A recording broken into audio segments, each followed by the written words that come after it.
Tonight, you will close your eyes and travel somewhere that doesn't exist. You'll see faces of people you've never met. You'll run from something you can't name. You'll stand in a place that feels completely real, until it isn't. And when you wake up, you'll shake it off, pour yourself a coffee, and move on with your day as if nothing happened.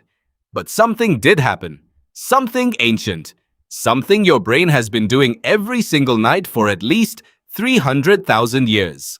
The question isn't whether you dream. The question is why. And the answer, once you find it, changes everything you think you know about the person staring back at you in the mirror. Dreams feel private. They feel random. They feel like noise. But what if they're not noise at all? What if the dream your brain generated last night is running the same software that kept your ancestors alive on the African savannah? Anthropologist David Lewis Williams spent decades studying ancient rock art across southern Africa and discovered something that stopped him cold. Thousands of years before writing, before cities, before agriculture, ancient humans were painting their dreams on cave walls. Not metaphorically, literally. The geometric patterns, the half-human, half-animal figures, the spiral tunnels leading into light, these are the exact visual signatures of the hypnagogic state, the threshold between waking and sleep. Ancient humans weren't just dreaming, they were documenting it. They thought it mattered enough to carve into stone. So what were they seeing? Your brain does not sleep the way you think it does. You don't just turn off. Every 90 minutes, your brain cycles through stages, and in the deepest of them, REM sleep, your prefrontal cortex, the part responsible for logic and self-control, goes almost completely offline. But your amygdala, the part that processes fear, threat, and emotion, goes into overdrive. It's louder in REM than it ever is when you're awake. Think about what that means. Every night, your rational mind steps back and your threat detection system takes the wheel. And it starts running simulations. Neuroscientist Antti Revonsuo proposed what he called the threat simulation theory of dreaming. The idea is precise and unsettling. Dreams, he argued, are not random neural static. They are a rehearsal mechanism. Your sleeping brain is running practice scenarios, dangerous ones, so that when the real threat arrives, your body already knows what to do. This is why you dream about being chased.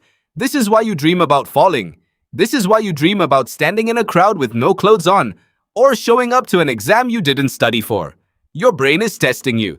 It is loading threat scenarios into your nervous system, so your responses are preloaded, pre-wired, ready to fire the moment your life actually depends on it. And it has been doing this every night since before your species had a name. Ancient humans faced threats you can barely imagine. Predators that hunted in the dark, rival tribes, disease with no name and no cure, social rejection that meant death because you could not survive alone on the savannah, starvation, drought, the slow collapse of everything familiar. Your dream library was built for that world. But here's the part that should make you pause. You don't live in that world anymore. The lion is not outside your window. Your tribe is not going to exile you for saying the wrong thing at dinner.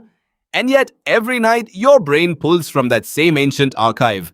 It runs the same threat simulations. It loads the same categories of fear. You are dreaming in an operating system designed for a world that no longer exists. Matthew Walker, the neuroscientist and author who has spent his career studying human sleep, describes REM sleep as overnight therapy. During REM, your brain replays emotional memories, but it strips them of the sharp emotional charge they carried when the event first happened. The raw memory is there, but the sting is softened. Walker calls it emotional first aid. Every night, your brain is not just filing what happened, it is processing how much it should still hurt. Ancient humans needed this too. They needed to be able to remember that the river was dangerous without being paralyzed by the memory of nearly drowning in it. They needed to remember betrayal without being destroyed by it. They needed to carry hard lessons forward without being crushed by the weight of them. Your dreams are doing that right now. They are running last Tuesday's argument through the emotional processor, deciding how much of that pain you still need to carry. They are taking something that happened and deciding what it means. That's not noise, that is maintenance. That is your brain at 3 in the morning keeping you functional. But there is another dimension to ancient dreaming that modern science is only beginning to understand. Sleep researcher Kelly Bulkeley has spent years cross-referencing dream content across cultures, historical records, ancient texts, oral traditions, and found something extraordinary. Certain dream categories appear in every human culture, across every period of recorded history, on every continent. Flying, falling, being chased, teeth falling out, the death of someone close, being lost in an unfamiliar place.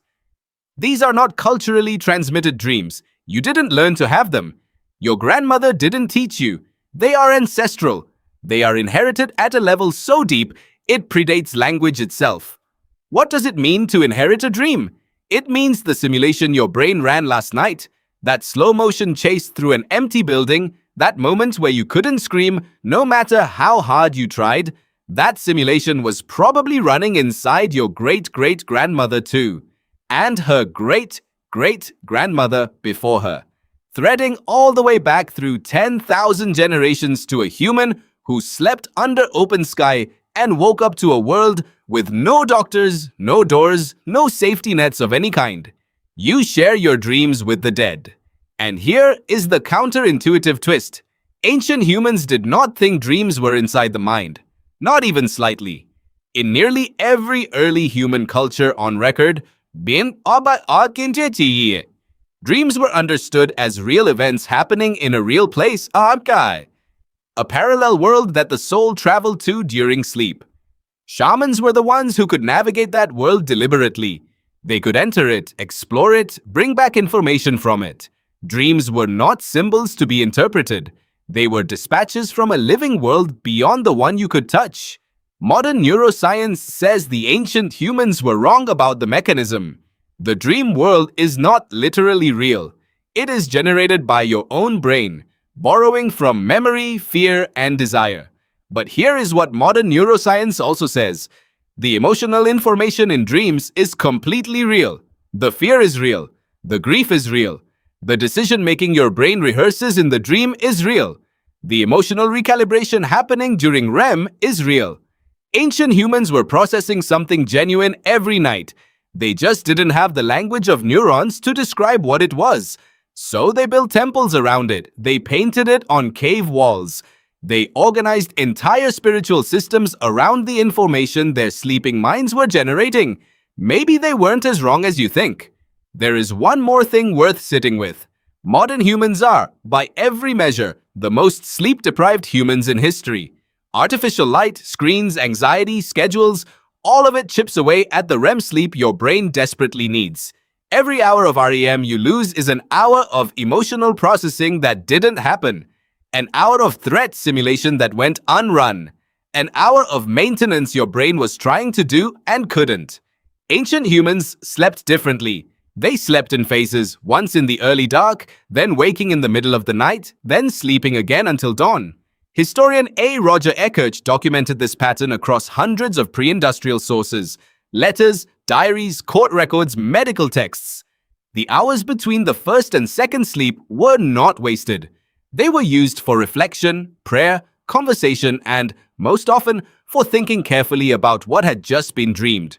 They took their dreams seriously because they understood instinctively that what was happening in them mattered. Tonight, when you close your eyes, your brain will start running its ancient program. It will generate scenarios you didn't choose, from fears you didn't consciously install, using a system refined over hundreds of thousands of years of human survival. And somewhere in that, if you pay attention in the morning before the coffee and the phone pull you back into the waking world, somewhere in that is information, real information, about what your nervous system is still processing, about what it still feels is a threat, about what your mind, working without your permission, is trying to resolve. Ancient humans painted that on the walls of caves. Tonight, you'll close your eyes and travel somewhere that doesn't exist. But what your brain does there is anything but imaginary.